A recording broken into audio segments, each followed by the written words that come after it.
দেখো, গোলক সংক্রান্ত অঙ্ক। গোলক সংক্রান্ত আমরা একটা ভিডিও করেছি, সেখানে গোলকের একটা অঙ্ক নিয়ে আলোচনা করেছি। আজকে দেখো আমরা দ্বিতীয় একটা অঙ্ক নিয়ে এসেছি, এবং 1 নম্বর ভিডিওতে আমরা গোলকের বিভিন্ন যে সমস্ত ফর্মুলাগুলো আছে সেই সম্পর্কে আমরা আলোচনা করেছি। আগে অঙ্কটা দেখিনি, আমাদের দ্বিতীয় যে ভিডিও করছি গোলকের, সেখানে অঙ্কটা কি বলছে।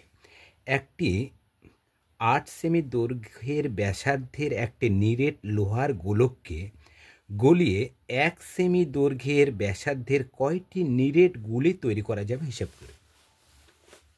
লক্ষ্য করো কি বলছে, দেখো 8 সেমি ব্যাসার্ধের একটা নিরেট গোল। দেখো এই একটা গোল, এটা নিরেট। নিরেট মানে যা ফাঁকা নেই, পূর্ণ আছে, তাই না? এগুলোকে নিরেট, যেগুলো হচ্ছে কি কোনো জায়গায় ফাঁকা থাকবে না, যে গোলগুলো আমরা ব্যবহার করি। তার ব্যাসার্ধ বলে দিচ্ছি, তার ব্যাসার্ধ আছে কত? 8 সেমি, তার হচ্ছে ব্যাসার্ধ আছে 8 সেমি। কি আছে? ব্যাসার্ধ।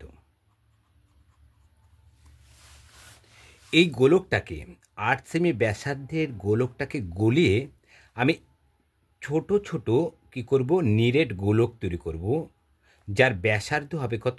1 সেমি। ব্যাসার্ধ হবে কত? 1 সেমি। এই 1 সেমি ব্যাসার্ধের আমি কতগুলি গুলি গোল তৈরি করতে পারবো? গোলক, এখানে গুলি বা গোলক কতগুলি তৈরি করতে পারবো আগে দেখতে হবে। দেখো এটা কি, এখানে 8 সেমি ব্যাসার্ধের একটা কি আছে, লোহার একটা গোলক আছে। আগে দেখতে হবে এখানটাই লোহার গোলকের আয়তনটা কত। আগে দেখতে হবে এখানে কত পরিমাণ হচ্ছে কি আছে, লোহার পরিমাণটাকে বের করতে। সেটা কীভাবে বের করতে পারি আমরা? আয়তন হিসাবে বের করতে পারি আমরা। দেখো 8 সেমি গোলকের আমি ধরলাম, এখানে ধরো আয়তনটা বেরালো 20 ঘন সেমি। 20 ঘন সেমি কি আছে, এখানে লোহা আছে। 1 সেমি ব্যাসার্ধর ক্ষেত্রে তারও দেখো আয়তন আমার বেরিয়ে গেল, দেখো 2 ঘন সেমি আমার বেরিয়েছিল। সেক্ষেত্রে তার হচ্ছে কি, এটাকে 20কে আমরা যদি 2 দিয়ে ভাগ করি, তাহলে উত্তর বেরিয়ে যাবে কি 10টি আমার কি তৈরি করা যাবে, নিরেট লোহার ছোট গোলক তৈরি করা যাবে।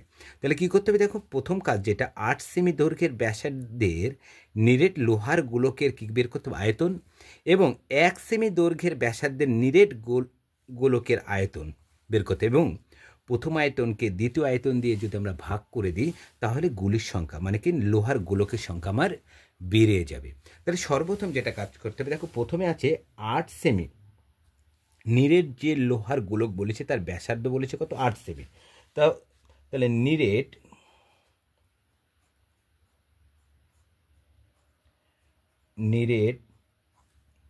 লোহার গোলকের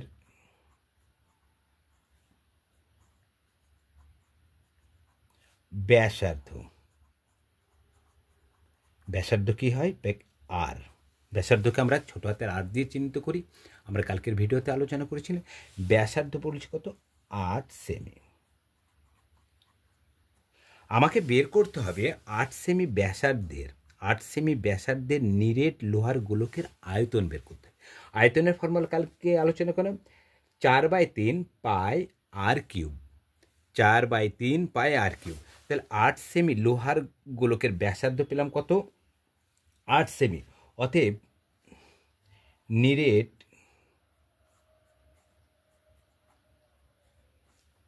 লোহার গোলকের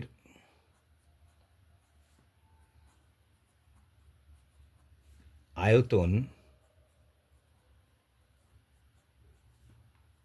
হবে, তাহলে আয়তন কত হবে? ফর্মুলাটা কি? 4/3 পাই আর কিউব। আয়তন মানে কি লিখতে বলেছিলাম? ঘন। একক কি আছে? সেমি। তাহলে 4/3 লিখে দাও। 4/3 ইন্টু পাই মানে কি 22/7, আর মানে ব্যাসার্ধ আছে কত? 8। তাহলে 8-এর কী হবে এখানটায়? কিউব, ঘন সেমি। দেখো এই আয়তনটা হলো আমরা 8 সেমি যে নিরেট লোহার গোলক আছে, তা এখানে থেকে আমরা পেয়ে গেলাম যে এখানে এই পরিমাণ কি আছে? লোহা আছে। তাহলে টোটাল লোহার পরিমাণটা আমরা পেয়ে গেলাম। এবার আমাকে লক্ষ্য করতে হবে যে 1 সেমি যদি ব্যাসার্ধ হয় সেক্ষেত্রে তার হচ্ছে আয়তন কত হবে। দেখো এখানে আমি গুণ রাখছি না, এখানে যেহেতু ভাগ করব, ভাগে আমার সুবিধা হবে, আমি কিছু গুণ করছি না, এরমভাবে রেখে দিলাম। এবার আমাকে বের করতে হবে যখন হচ্ছে, এবার হচ্ছে দেখো গোলকটিকে গলাবো, কি বলছে, গোলকটি গলিয়ে 1 সেমি দৈর্ঘ্যের ব্যাসার্ধে, গোলকটি গলানোর পর যে ব্যাসার্ধ হবে কত, একটা হচ্ছে লোহার গোলকের ব্যাসার্ধ হবে কত, 1 সেমি। তাহলে কি করব, গোলকটি গলানোর পর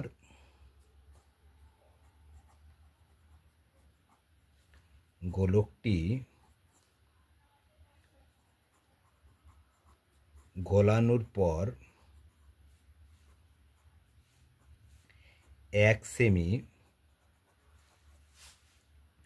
দৈর্ঘ্যের ব্যাসার্ধের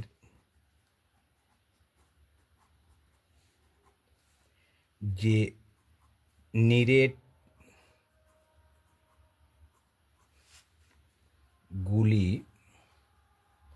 গুলি বা গোলক, একই কথা, আমি দুটোই লিখে রাখলাম, তৈরি হবে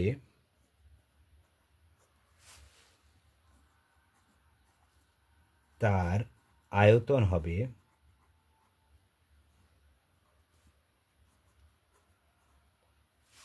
তাহলে আয়তনের ফর্মুলা একই, 4/3 ইন্টু পাই ইন্টু আর কিউব, কী হবে, ঘন সেমি। অর্থাৎ কী হবে, 4/3, পায়ের মান বসে দাও, পায়ের মান কত, 22/7, এখানে আর কত, এখানে আর আসছে 1, তাহলে গণিত 1 কিউব ঘন সেমি। দেখো দুটোরই আয়তন পেয়ে গেলাম। তাহলে কী ছিল, 8 সেমি ব্যাসার্ধের একটা কী ছিল আমার, নিরেট কোনটা, যেটা ফাঁপানো এরম একটা লোহার গোলক ছিল, সেটাকে কী করবো, আমি গলাবো, গলিয়ে 1 সেমি দৈর্ঘ্যের ব্যাসার্ধের আমি কী তৈরি করব, লোহার গোলক তৈরি করব। সেক্ষেত্রে আমি এই 8 সেমি দৈর্ঘ্যের ব্যাসার্ধের গোলককে গলিয়ে 1 সেমি ব্যাসার্ধের দৈর্ঘ্যের কতগুলি গুলি তৈরি করতে পারবো সেটা আমাকে বের করতে হবে। তাহলে 8 সেমি দৈর্ঘ্যের ব্যাসার্ধের লোহার গোলকের আয়তনটাকে 1 সেমি ব্যাসার্ধের, এখানে 8 সেমি ব্যাসার্ধের নিরেট লোহার গোলকের আয়তনকে 1 সেমি দৈর্ঘ্যের ব্যাসার্ধের নিরেট গোলকের আয়তন দিয়ে যদি আমরা ভাগ করে দিই, তাহলেই হচ্ছে কয়টি নিরেট গুলি তৈরি করা যাবে, তাহলে সেটা আমার কি উত্তরটা বেরিয়ে যাবে। অতএব নিরেট গুলি তৈরি করা যাবে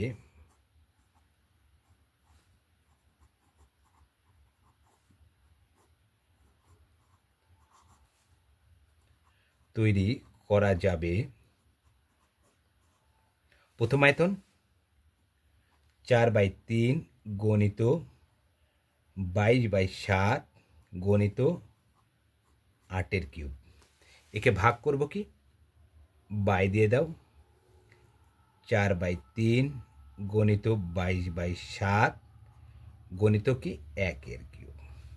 দেখো 4/3 কাটা, 22 উপরে 8 কিউব, তাহলে 8 কিউব মানে কটা 8 হয়, 3টে 8, 3টে 8কে গুণ করলে কত হয়, 512, 1 কিউব কত হয়, 1 হয়। তাহলে নিচে হরে 1 থাকলে কি সংখ্যাটি কত হয়, 500 কী হবে, 12টি। উত্তর কত আছে, তাহলে 8 সেমি দৈর্ঘ্যের ব্যাসার্ধের নিরেট লোহার গোলককে যদি গলিয়ে আমরা যদি 1 সেমি দৈর্ঘ্যের ব্যাসার্ধের নিরেট গুলি তৈরি করি, সেক্ষেত্রে গুলি তৈরি করা যাবে কতগুলি, 512টি। দেখো এখানে 512/1, 512কে 1 দিয়ে যদি ভাগ করি কি, সে সংখ্যাটা হচ্ছে, তাহলে মোট গুলি তৈরি হবে কত, 512, নিরেট গুলি তৈরি করা যাবে কি, 512টি। দেখো একসাথে আমার উত্তরটা হয়ে গেছে। তাহলে অঙ্কটা যেটা আমাদের লক্ষ্য করছি, প্রথমে দেখো হচ্ছে এখানে বলাই ছিল যে 8 সেমি দৈর্ঘ্যের ব্যাসার্ধে একটা নিরেট লোহার গোলককে গলিয়ে 1 সেমি দৈর্ঘ্যের ব্যাসার্ধের কয়টি নিরেট গুলি তৈরি করা যাবে। তাহলে 8 সেমি দৈর্ঘ্যের নিরেট লোহার গোলকের ব্যাসার্ধ জানি, তাহলে আমাকে দেখতে হবে যে 8 সেমি নিরেট লোহার গোলকের হচ্ছে কত পরিমাণে কি আছে, লোহা আছে। তাহলে লোহা আছে, দেখো এটা বেড়ে গেল।